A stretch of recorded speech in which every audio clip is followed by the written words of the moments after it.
Circuit হাউসের এখানে আসছিলাম একটু চা খাইতে, পাশ দিয়ে N160 যাচ্ছে। জোবায়ের একটা বাইক কিনবে, আমাদের ছোট ভাই জোবায়ের। ইনফ্যাক্ট ও আমাকে জিজ্ঞেস করছিল ভাইয়া কোনটা কিনবো। ওর দুইটা চয়েস ছিল, একটা হচ্ছে পালসার N160 আর একটা হচ্ছে সুজুকি জিক্সার FI ABS। এখন আমি ওকে বলছিলাম দুইটা বাইক রাইড করে এক্সপিরিয়েন্স নাও। ও বলছে হ্যাঁ ভাই আমি এক্সপিরিয়েন্স নিছি। এখন ও কোন বাইকটা এক্স্যাক্টলি নেবে সেটা একটু পরে শেয়ার করছি, বাট আমি ওকে রেকমেন্ড করছিলাম যে তুমি সুজুকি জিক্সার FI ABSটা নাও। আর ও লাস্ট যে বাইকটা রাইড করছে ওইটা হচ্ছে ইয়ামাহা FZS ভার্সন 2। ও অলরেডি সেল করে দিছে ওইটা 1,70,000 টাকায়। ইনফ্যাক্ট এখনও ও ফাইনাল ডিসিশন নেয় নাই যে সুজুকি জিক্সার নিবে নাকি পালসার N160 নিবে। ও আমাকে একটু পরে ফোনে কনফার্ম করবে, তারপরে আমরা যে বাইক সিলেক্ট করে ওই শোরুমে যাব, গিয়ে আমরা বাইকটা নেব। ইনফ্যাক্ট আমি এখনও কনফিউজড যে ও কোন বাইকটা আসলে নিতে যাচ্ছে বা নেবে, সুজুকি জিক্সার নাকি পালসার N160। ইনফ্যাক্ট দুইটা বাইকই আমার খুবই পছন্দের বাইক, বাট পালসার N160তে অনেকেই আসলে কিছুটা প্রবলেম ফেস করে, যেহেতু বাইকটার হাইট এবং ওয়েট একটু বেশি, যে কারণে অনেকে ফিল করে কমফোর্টটা একটু কম।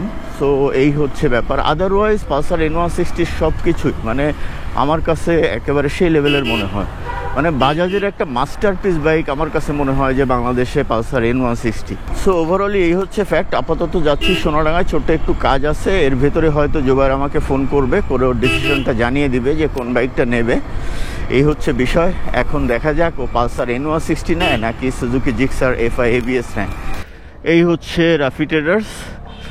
পালসার N160-র প্রথম ভিডিও ইউটিউবে যেটা পাবলিশ হয় সেটা এই দোকানের ছিল, আমিই করছিলাম।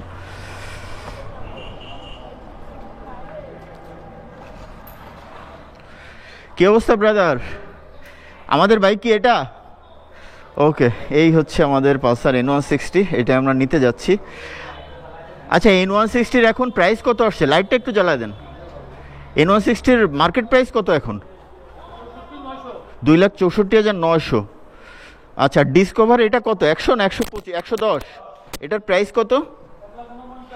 1,49,000 হচ্ছে সেই বিখ্যাত ডিসকভার। এটা 110 সিসি, এটার প্রাইস। আর পালসার এটা কি ডাবল ডিস্ক? এটা কি ABS না ডাবল ডিস্ক? ABS এর প্রাইস কত? 2,02,000। ও, প্রাইস তো রিজনেবলি করছে ABS এর। এটা হচ্ছে Pulsar dual disk with ABS, এটার প্রাইস হচ্ছে 2,02,000 টাকা। আর এটা ডিসকভার, এটা কি পালসার একই সিঙ্গেল ডিস্ক? এটার প্রাইস কত? 1,92,750। সো টুকটাক যা আছে দেখাই দিলাম কেমন কি দাম। এটা ডিসকভার 110, ওইটাই 125 সিসি। এটার দাম কত? 1,60,500। এটা হচ্ছে ডিসকভার 125। সো এই হচ্ছে আমাদের বাইক। নতুন করে দেখানোর কিছু নাই, এই বাইকে যা আছে সব কিছু নিয়ে আমার ভিডিও করা আছে, সব কিছু নিয়ে। এই হচ্ছে ফ্যাক্ট। তাহলে বাইকটা নিই, তারপরে আবার ক্যামেরায় চলে আসবো।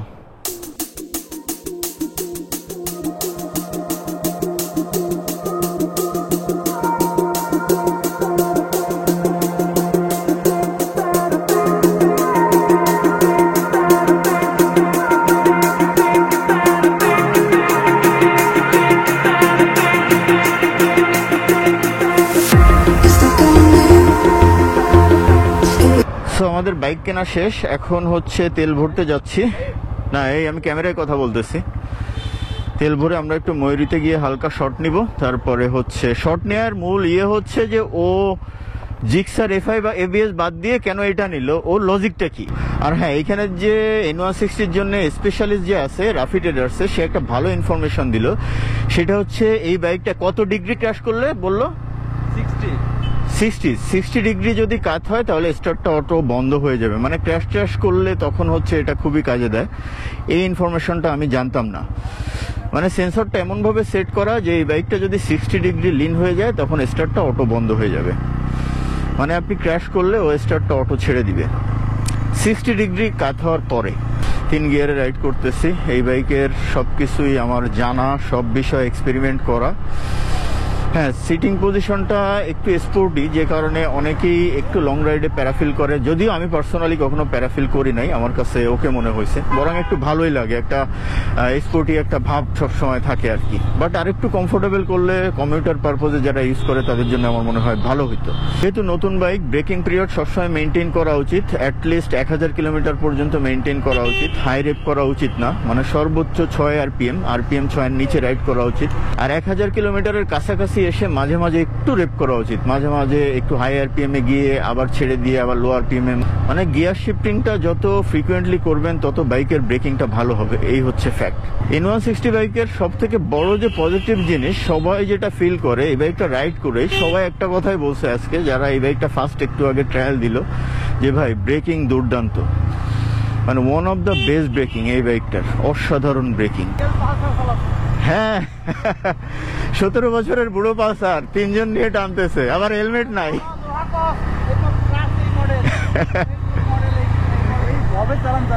পয়সা উসুল বাইক, পয়সা উসুল বাইক, বুঝছো? হ্যাঁ, এদের গুরু 17 বছর বয়সের মাল, এখনো 110-15 ইজিলি উঠে যায়। আর ওরকে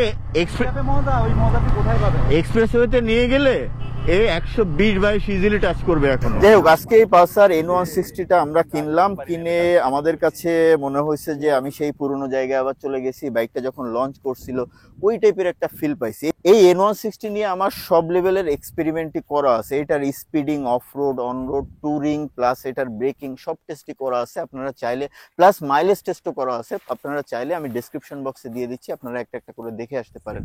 এখন এই বাইকটা যে কিনছে, যে কারণে এই কথাটা বলতে আসছি, আমি ব্লগে আসার সময় প্রথমে বলছিলাম যে আমি এখনো শিওর না যে ও কোন বাইক কিনবে। ইনফ্যাক্ট আমি ওকে বলছিলাম যে এই দুইটা বাইকের ভেতরে তুমি সুজুকি জিক্সার FI ABS টা নিতে পারো, কারণ আমার মনে হয়েছে এই বাইকটা প্রিভিয়াস যে এক্সপিরিয়েন্স দেখছি যারা এই বাইকটা কিনছে অনেকে সেল করে দিচ্ছে, কারণ এই বাইকটা সবাই আসলে সামলাইতে পারে না। এই পালসার N160 সামলাইতে গেলে আপনাকে একটু ডিফারেন্ট টাইপের বা মাস্কুলার হইতে হবে, কেননা বাইকটা একটু ভারী, প্লাস বাইকের হাইটটা বেশি, মানে বাইকটা ওভারঅলি আমার কাছে মনে হয়েছে বাইকটা নিজেই একটা মাস্কুলার, একটা জায়ান্ট একটা ফ্যাক্ট। সো এই বাইককে হ্যান্ডেল করতে গেলে আপনার ওই লেভেলের একটা প্রিপারেশন রাখতে হবে, যে কারণে অনেকেই এই বাইকটা কিনে সব এক্সপিরিয়েন্স ভালো পাবার সত্ত্বেও বাইকটা সেল করে দিছে। এখন জুবাইরকে আমি ক্যামেরায় ডাকতেছি, ওর কাছে আমার একটাই কোশ্চেন যে ও কেন N160 কিনলো, কেন সুজুকি জিক্সার FI ABS টা কিনলো না।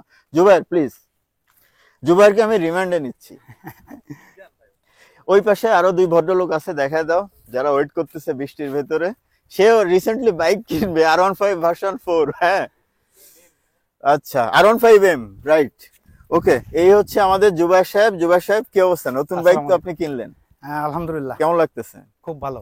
আচ্ছা, 1 নম্বর ইস্যু হচ্ছে তোমার ছিল হচ্ছে FZS ভার্সন 2। তো ইয়ামাহা সবসময় আমরা জানি ব্রেকিং, ব্যালেন্স, কন্ট্রোলের রাজা, বাট ইয়ামাহার একটা জিনিস ল্যাকিং ছিল, সেই জিনিসটা কি তুমি বলো তো? আর সেইটা হচ্ছে ওর পাওয়ার, গতি। সো অনেকেই পাওয়ারের জন্য ইয়ামাহা FZ সিরিজের উপর স্যাটিসফাইড না, যদিও পার্সোনালি আমার কাছে পাওয়ারটা খুব একটা প্রবলেম মনে হয় না, মানে ওর থেকে বেশি পাওয়ার হ্যাঁ দরকার আছে, বাট আমার কাছে ওইটা প্রবলেমেটিক, আমার কাছে তেমন প্রবলেম মনে হয় নাই। তবে নতুন কিছু এক্সপেরিয়েন্স করার জন্য আসলে ওটা সেল, নতুন কিছু এক্সপেরিয়েন্স করার জন্য। এখন তোমার সঙ্গে লাস্ট যে আমার ফোনে কথা হয়েছিল, তুমি আমাকে বললা যে সুজুকি জিক্সার FI ABS অথবা N160, আমি তোমাকে সাজেস্ট করছিলাম কোনটা? জিক্সার FI ABS টা।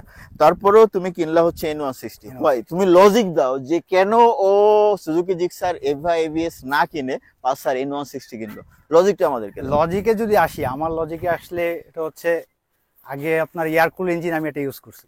এয়ার কুলিং ইঞ্জিন ছিল, এটা হচ্ছে air and oil cool engine. আচ্ছা, এয়ার এন্ড অয়েল কুলিং এর বেনিফিট কিন্তু আছে। অনেকে বলে অয়েল কুলিং সিস্টেমটা একেবারে হুদাই কোনো কাজ করে না, basically this is not true.